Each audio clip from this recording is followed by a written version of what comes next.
Assalamualaikum warahmatullahi wabarakatuh. Jumpa lagi dengan Ibu dengan materi lanjutan dari perdagangan internasional. Di sini materi yang kedua, memanfaatkan persaingan sebagai peluang untuk meraih keunggulan bangsa.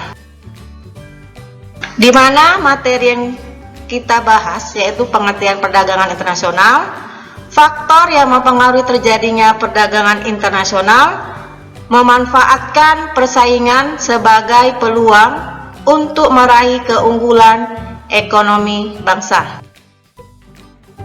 Tujuannya di sini, setelah mempelajari materi ini, peserta didik diharapkan mampu menjelaskan pengertian perdagangan internasional dari beberapa teori. Yang kedua, menjelaskan faktor-faktor yang mempengaruhi terjadinya perdagangan internasional.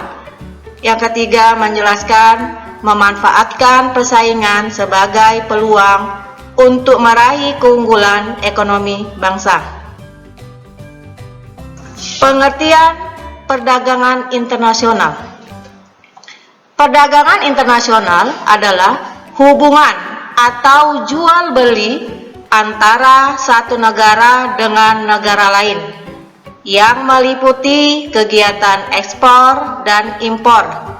Perdagangan internasional ini terjadi karena perbedaan barang yang dihasilkan oleh masing-masing negara. Faktor-faktor yang mempengaruhi perdagangan internasional. Adapun faktor yang mempengaruhi terjadinya perdagangan internasional, menurut teori keunggulan mutlak atau teori absolute of rate, merupakan teori yang dikemukakan oleh Adam Smith. Menurut teori ini, perdagangan antara dua negara terhadap dua jenis barang akan terjadi jika masing-masing negara mempunyai kekuatan dalam memproduksi barang tersebut.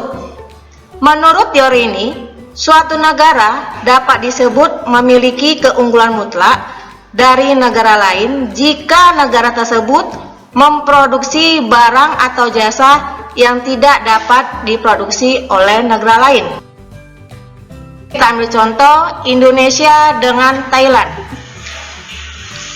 Thailand memproduksi dua jenis barang, yaitu pakaian dan tas. Dengan asumsi masing-masing negara tersebut menggunakan tenaga dan waktu yang digunakan sama. Ternyata Indonesia mampu menghasilkan barang pakaian lebih banyak. Indonesia memiliki keunggulan mutlak untuk menghasilkan pakaian, dan Thailand memiliki keunggulan mutlak untuk menghasilkan tas.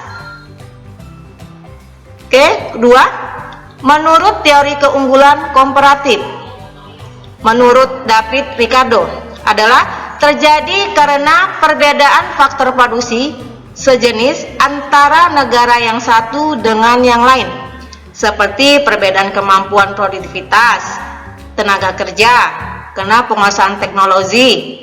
Maka produktivitas tenaga kerja di negara tertentu lebih tinggi daripada negara lain. Teori komparatif ini melengkapi teori mutlak, menyatakan bahwa satu negara mampu menghasilkan barang dan jasa lebih banyak dengan harga murah daripada negara lain. Contoh, Indonesia mampu memproduksi kopi dan sawit secara murah, tetapi tidak mampu memproduksi timah seperti halnya Malaysia yang bisa memproduksi timah dengan murah.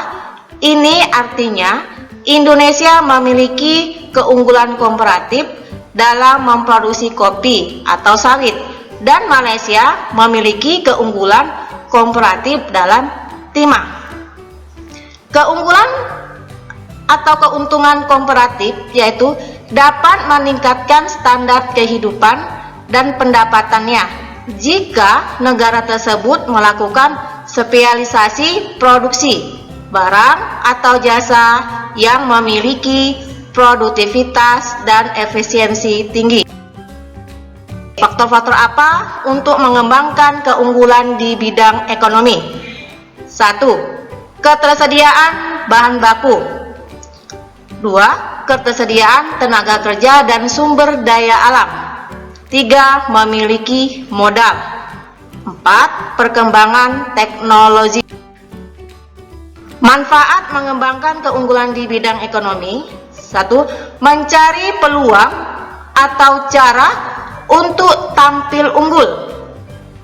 2. Meningkatkan kesejahteraan rakyat.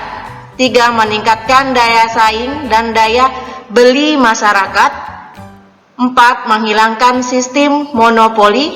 5. Menunjukkan kemampuan. Selanjutnya, tindakan-tindakan apa saja supaya produk diterima pasar internasional?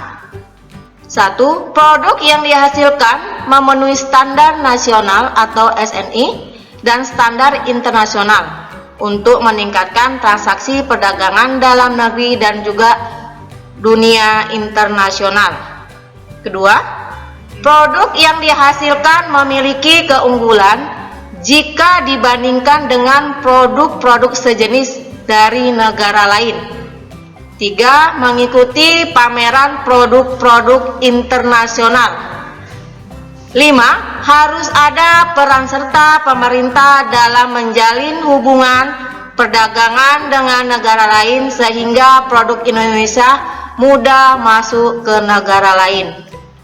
Oke, mungkin itu aja materi yang Ibu sampaikan. Mudah-mudahan anak Ibu paham dan mengerti.